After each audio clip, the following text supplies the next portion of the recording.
ও হে যুবকের দল, আল্লাহ তাআলার কাছে ওই ব্যক্তিটি দামি যার ভিতর ঈমান আছে। মানুষ কালো হইলে হবে কি, কিন্তু তার ভিতরে ঈমান আছে।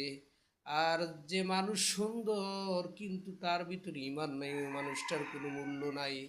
হযরত বিলাল হাবশী রাদিয়াল্লাহু তাআলা আনহু সেই আফ্রিকার জঙ্গল থেকে আইসা কালেমা পড়ে মুসলমান হয়ে গেছে।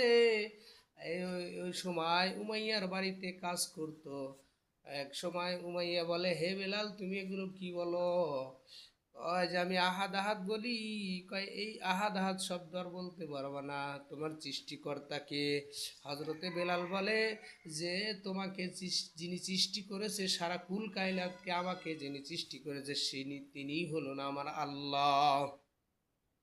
উমাইয়া বলে আর বলা যাবে না। এইভাবে তার ইমানের পর বেড়ে গেল,